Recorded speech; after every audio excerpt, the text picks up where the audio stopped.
So ఆయన ప్రాధాన్యతను పెంచడానికి కవిత దాడి ఉపయోగపడింది కదా అనేటువంటి భావన కూడా చాలామందిలో ఉంది. అది బీఆర్ఎస్లోనే కాదు, జనరల్ సర్కిల్స్లో కూడా ఉంది. ఎన్నిసార్లు ఆయన మాట్లాడేది కొత్త మళ్ళీ రేపు మాట్లాడా. సో ఇప్పుడు లేని ప్రచారాన్ని కల్పించారు కదా అనే భావన కూడా చాలామందిలో ఉంది. సో అందువల్ల కవిత సింప్లీ ఇగ్నోర్. ఇట్లాంటి వాళ్ళు చాలామంది ఉంటారు.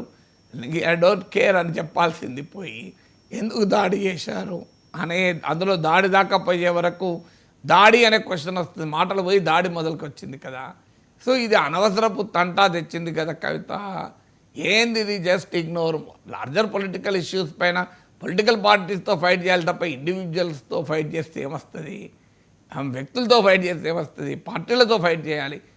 కాంగ్రెస్తోనో లేకుంటే బీజేపీతోనో ఫైట్ చేయాలి కదా అని బీఆర్ఎస్ నాయకత్వంలో ఒక భావన ఉండవచ్చు. ఎందుకంటే చాలామంది బీఆర్ఎస్ నాయకులతో మాట్లాడినప్పుడు ఈవెన్ సమాజంలో ఉన్న చాలామంది కూడా ఇగ్నోర్ చేయాల్సిన అంశం దీనిపైన ఎందుకు రియాక్ట్ అయింది కవిత అని. ఇప్పుడు కవిత రియాక్ట్ అయ్యే వరకు మనమంతా రియాక్ట్ కావాల్సి వచ్చింది. ఒకవేళ కవిత అది రియాక్ట్ అయిన తర్వాత 24 గంటల దాకా దానిపైన ఎవరు కామెంట్ కూడా పట్టించుకోలేవరు. కవిత దాడి చేసేదాకా తీర్మానం అలాంటి ఇట్లా అనడం కూడా ఎవరికి పెద్దగా తెలియదు. ఇప్పుడు కవిత ఆరోపణ కూడా అదే కదా, నా మీద అన్న తర్వాత 24 గంటల వరకు ప్రభుత్వం ఏమని లేదు, సమాజమే పట్టించుకోలేదు. ఇప్పుడు నేనే చూడలేదు, అది ఎవరు చూడలే. ఇప్పుడు తెలంగాణ జాగృతి కార్యకర్తలు వెళ్ళి తీర్మానం కార్యాలయంపై దాడి చేశాక తిరిగి వెతుక్కొని ఆ వీడియో చూడాల్సి వచ్చింది ఏమన్నారని. సో అప్పటిదాకా వీడియో నాలాంటోడే చూడలేదు. రోజు ప్రతి వార్తను క్షుణ్ణంగా ఫాలో అయ్యే నేనే చూడలే. సో తర్వాత ఏమన్నాడని చెప్పి వెనక్కి వెళ్ళి చూడాల్సి వచ్చింది.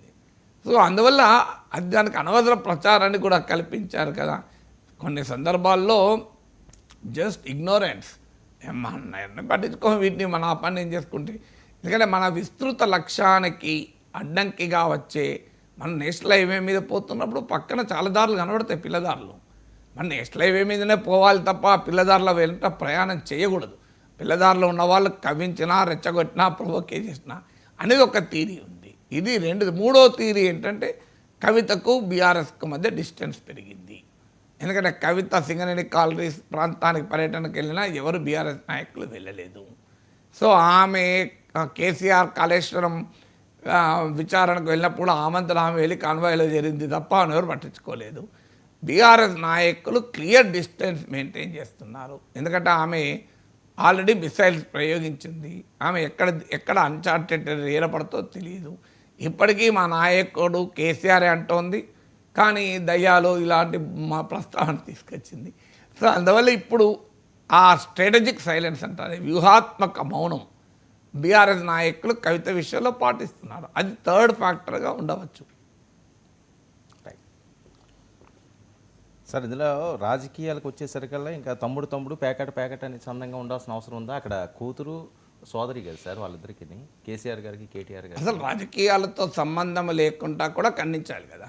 అవును, ఫస్ట్ పాయింట్ ఏంటంటే ఇష్యూ కాకముందు వేరు. అవును, ఇప్పుడు నేను కూడా ఆ వీడియో ఒకవేళ ముందే చూడలేదు, చూసినా నేను పట్టించుకున్నామని కాదు. అవును, ఇది రోజు ఇట్లా మాట్లాడుతున్నాడు, ఇప్పుడు దీని మీద మాట్లాడాలి, ప్రతిరోజు మనం ఇదే పడ మనకు రోజు మాట్లాడుతుంటాడు. Just ignore. సో సమాధానం తెలియదు ఎవరేంటి అనేది అని వదిలేయాలి. కానీ ఏమవుతుంది అంటే అంత వివాదం అయినాకైతే స్పందించాలి కదా. ఇప్పుడు అందులో పిసిసి అధ్యక్షుడు, మంత్రులు స్పందించిన తర్వాత మీడియాలో పతాక శీర్షికలు అయ్యాక, పత్రికల్లో పేజ్ 1లోకి వచ్చాక, టీవీల్లో హెడ్లైన్స్లోకి వచ్చాక నాలాంటి విశ్లేషకులు కూడా ఇష్టం ఉన్నా లేకపోయినా మాట్లాడాల్సి వచ్చింది కదా. ప్రపంచ పరిణామాలు, ప్రపంచ ఎకానమీ ఇలాంటి ఇష్యూస్ మీద ఆసక్తి, దేశ ఆర్థిక వ్యవహారాలు ఇలాంటిపైన ఎక్కువ ఆసక్తి. నేను కూడా ఈ లోకల్ పాలిటిక్స్ మాట్లాడాల్సి వచ్చింది కదా. యూ కాంట్ బీ సైలెంట్ కదా నేను మీడియా అంత హైలైట్ చేసినప్పుడు. అందువల్ల బీఆర్ఎస్ నాయకత్వం ఖచ్చితంగా రియాక్ట్ కావాల్సిందే. ఎందుకంటే ప్రత్యర్థి పార్టీలే కవితకు మద్దతుగా వచ్చినప్పుడు ప్రత్యర్థి పార్టీలే భయపడలే కదా. కాంగ్రెస్ పార్టీ మా మీద వాళ్ళ పార్టీలోనే ఉండిపోయినతను కదా.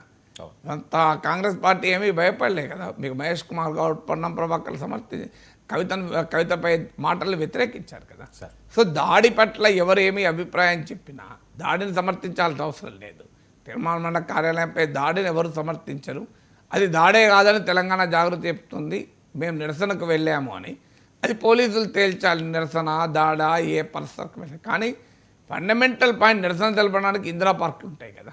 నువ్వు ఒక కార్యాలయం దగ్గరికి వచ్చి నిరసన తెలపడం అంటేనే ఇట్స్ నాట్ అప్రోప్రియేట్ కదా. మీకు నిరసన తెలపడానికి పబ్లిక్ ప్లేసెస్ ఉంటాయి, ప్రైవేట్ ప్లేసెస్కి వెళ్ళి నిరసన కూడా తెలపకూడదు. అందువల్ల జాగృతి నిరసన / దాడి, నేను ఏదో దాన్ని చెప్పడం లేదు, దాన్ని ఎవరమూ సమర్థించాం, నేను కూడా సమర్థించాను.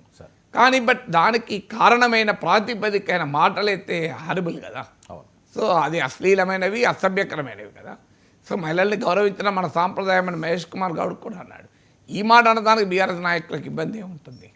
ఈ మేరకైనా ఓన్ కవిత పక్క పెట్టండి, అది ఎవరి విషయంలోనైనా మాట్లాడాలి కదా, ఎవరి విషయంలోనైనా మాట్లాడాలి కదా. కొండా సురేఖ కేటీఆర్ పైన ఆరోపణలు, భయంకరంగా ఆరోపణలు చేసినప్పుడు కోర్టు దాకా వెళ్ళి కేసులు కూడా పెట్టారు కదా.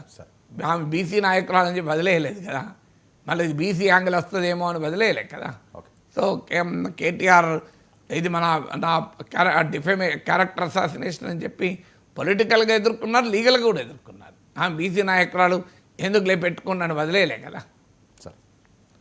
సార్ ఇక సమోసా జిలేబీలపై కేంద్రం కీలక నిర్ణయం, సిగరెట్ ప్యాకెట్ తరహాలో హెచ్చరికలు. ఏంటి సమోసా జిలేబీ కూడా ఇంక లేదా పకోడీ, వడాపావ్, చాయ్, బిస్కెట్ వంటి సాంప్రదాయ ఆహారాలకు సిగరెట్ తరహా